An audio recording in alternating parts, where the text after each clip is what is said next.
Qui sont les personnes en situation de handicap? Pierre Siolfi, Association Tourisme et Handicap et AVH. Tournage réalisé à la Maison Victor Hugo, Paris. Quel est l'impact de l'accès à la culture? On baigne dans la culture depuis la nuit des temps, depuis les hommes de Cro-Magnon qui dessinaient sur les parois jusqu'aux derniers tableaux qu'on peut voir dans les expositions d'art contemporain. Donc ce qui veut dire qu'elle est présente partout, la culture. Donc nous, en tant que déficients visuels, nous y sommes confrontés au même titre que les valides. Mais si la culture n'est pas accessible, comment peut-on d'abord l'apprécier et deuxièmement échanger? Puisque en fait la culture, c'est un système qui permet d'échanger avec son collègue à la machine à café, avec son voisin, avec ses amis, avec sa famille. Je veux dire, la culture, c'est vraiment le lien, la passerelle pour pouvoir discuter, avoir une vie sociale normale. Et c'est ça qui est très important dans la culture. Quels problèmes d'accessibilité rencontrez-vous? Bien souvent, la scénographie n'est pas adaptée à la déficience visuelle, ou à la déficience, quelle que soit la déficience.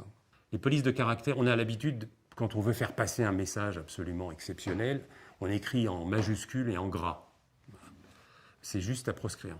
Parce qu'en majuscule, un B et un R, pour un déficient visuel, c'est quasiment la même chose. Un déficient visuel prépare tous ses déplacements en amont. D'accord ?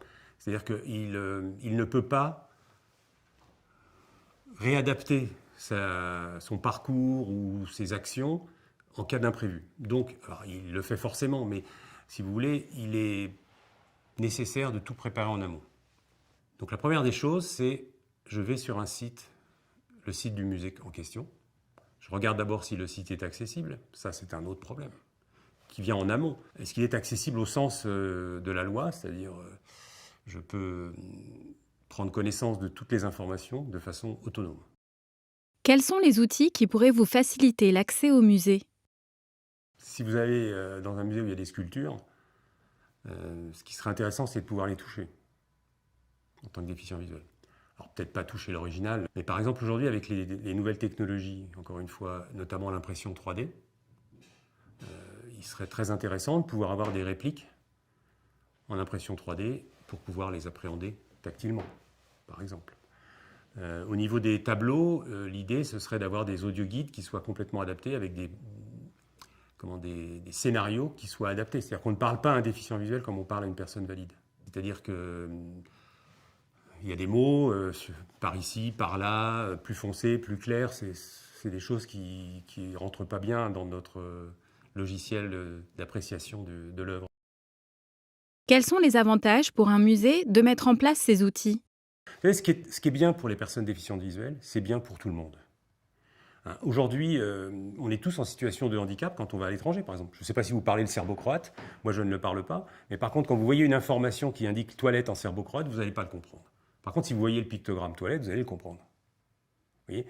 C'est ça que moi j'appelle les vecteurs d'information différents, mais adaptés à tous. Et s'ils sont adaptés à nous, ils seront adaptés à tous. J'ai tendance à dire qu'il faut qu'on puisse transmettre notre expérience pour qu'elle puisse servir au plus grand nombre. Et si, par exemple, je vous parlais tout à l'heure des impressions 3D pour les sculptures, imaginez pour les enfants.